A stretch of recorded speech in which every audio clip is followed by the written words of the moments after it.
Thank you so much for inviting me to join you in this virtual way, and I'm very sorry that I cannot be with you. Thank you to my good friend, Tharman Shanmugaratnam, with whom I've worked so closely over the years, in particular, for inviting me to participate. Now, we're talking about public-private partnerships for net zero transition, and I want to speak directly to that, but I want to begin with understanding of what the net zero transition is and why it's so important. And then we'll go on to what's involved in making it happen, both investing and financing that investment. Now, the first thing we have to understand is the urgency and scale of what we have to do. We have to get to net zero by 2050 as a world. That's what we're transitioning towards. And we have to do it in a way that moves quickly, because it's the sum total of our emissions that count. And this is not simply an aspiration which is nice to have, and if we're 10, 15 years too late, well, never mind, at least we've got there. Delay is dangerous. Delay is to threaten the future of our planet, our economies, our children, our grandchildren. So we must be very clear on urgency and scale and why time matters. The second is that if we get it right, not only do we avoid the terrible consequences of unmanaged climate change or badly managed climate change, and those consequences are immense, but more than that, we create a new model of development. It's one where we use our resources, particularly our energy resources, but all our resources, much more productively. That's increase in productivity. That's growth. We stop poisoning people through air pollution on a massive scale, which kills up to 10 million people a year and, of course, maims many more. That's terrible in its own right, but also, of course, bad for productivity and growth. And we have cities where we can move and breathe and be productive. And we have ecosystems which are robust and fruitful. And we have innovation in these key areas already moving remarkably fast, and we can make it move much faster. And we have tremendous economies of scale around the kind of technologies and system change that we need. So not only do we have to move very quickly and on scale, but we also have in our hands a new and much better story and model of development. So that's what our task is. Now, because it's enormously attractive does not mean it's easy. We've got to invest on a big scale, and we've got to pull that investment through, and we've got to finance that investment, and we've got to manage any dislocation associated with it. So that's the next part of our story. We've described what we have to do in broad terms and why it matters so much. What investment do we need to make, and what kind of innovations within that investment do we need to make? How do we change the systems of cities and energy and transport and land as we make those investments?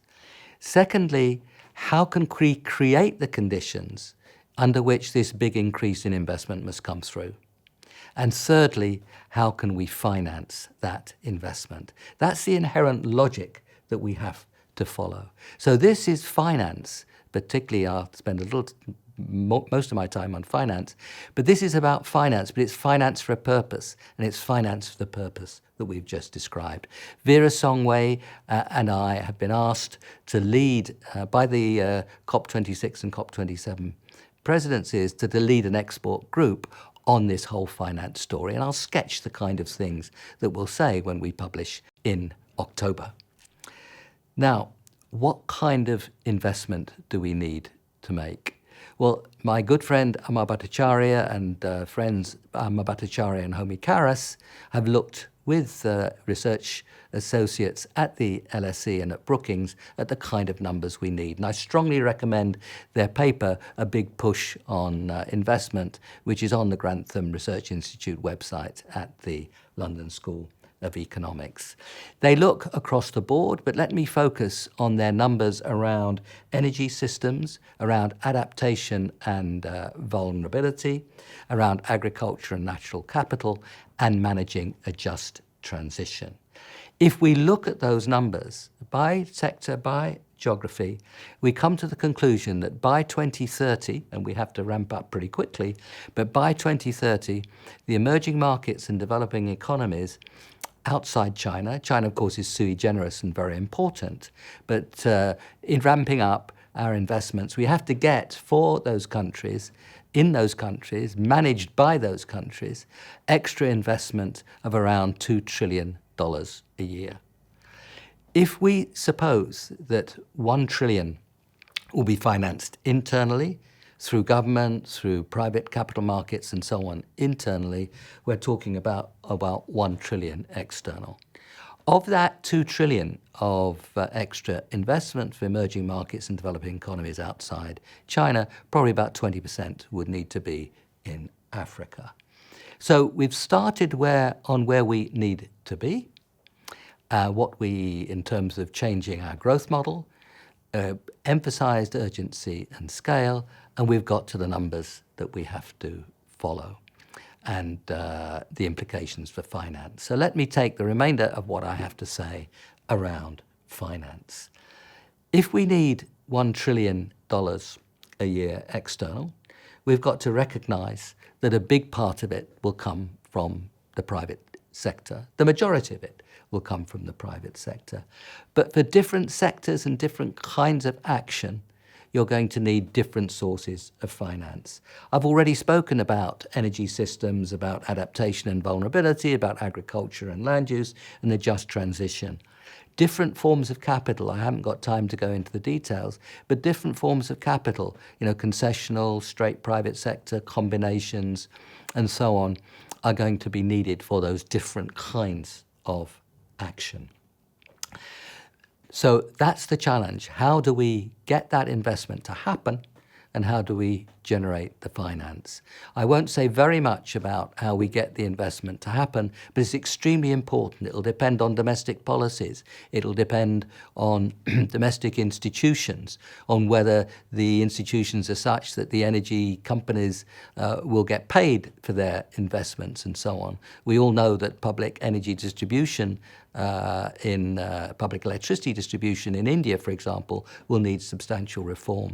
Private sector, governments, international organizations, MDBs and so on will have to get together around creating country platforms which can pull through the investment. But that investment has to be financed on the right scale and at the right time. I've already spoken about the overall scale, but the breakdown is going to matter.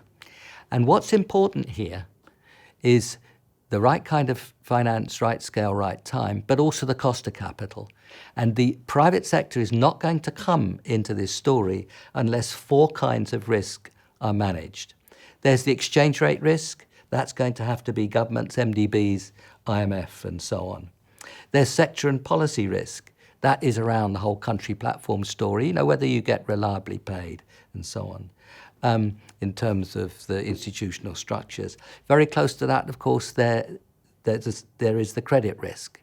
The credit risk is the risk of the firms. The sector and policy risk is the environment in which those firms operate. Government has a strong role. And there's political risk, including, of course, of nationalization, expropriation, and so on. MEGA can play a role there.